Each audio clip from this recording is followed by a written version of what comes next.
Only an insane person does the same thing repeatedly and expect a different result. Ask your neighbor, do you have a voter's card? You are not a human being in Nigeria or educated, a businessman, a woman, a homeowner, worker, or you guaranteed your freedom, except government says you are or can. Yet, while we are busy building our career, education, businesses, etc., we fail to participate in selecting or electing the people in leadership that will determine whether we do these things, live or die. Today, the cost of living in Nigeria is increasing geometrically. It's a notorious fact that the universities are on strike. We import almost everything despite the abundance of arable land and natural resources. Insecurity is now our new normal. Youth unemployment is no longer discussed among political leaders. Yet, 80% of the unemployed youth don't have voters' card to determine who governs them. Majority of the university teachers would rather wait to go on strike than register to vote in credible leaders.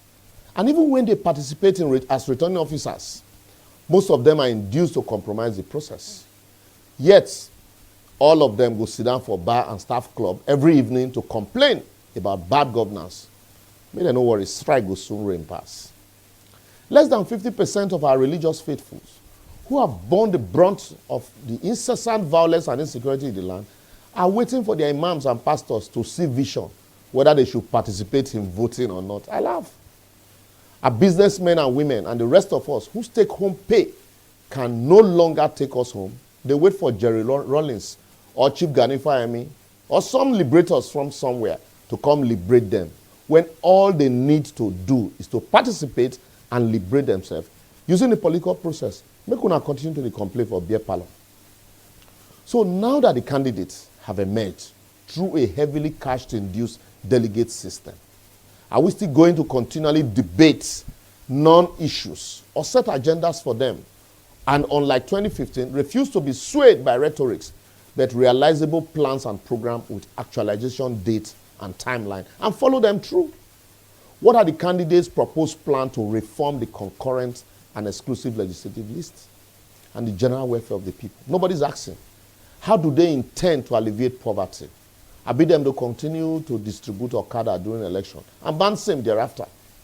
What do they understand by gender equality and participation? What are their realizable economic development blueprint, apart from telling us, I will revamp this, I will revamp that, or that I belong to nobody, I belong to everybody?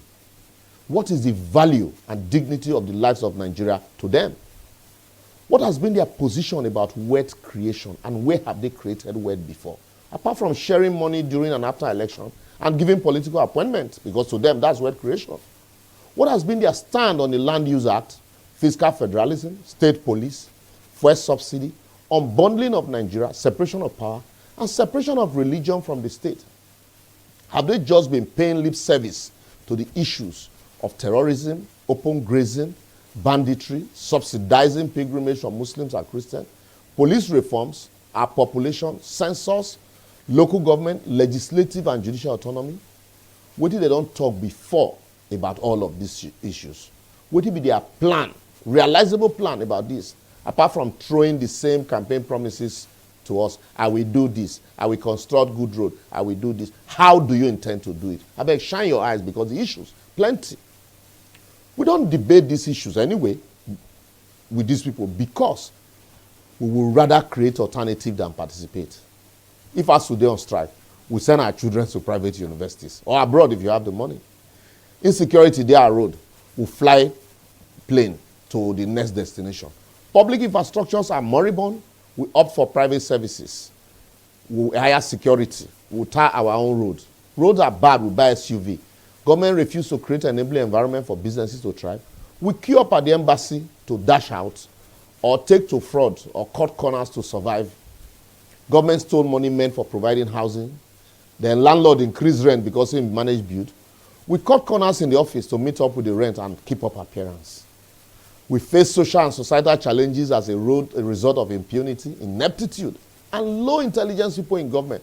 We blame village people and run to religious centers who are also scamming us to check whether they will see vision and create solution. The same solution that they use your money to create for themselves.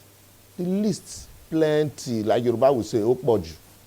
I will therefore advocate that until the middle class and middle income earner wake up and look away from the alternative they are quick to jump at and participate in selecting and electing those who govern us, things will continue to move from bad to worse.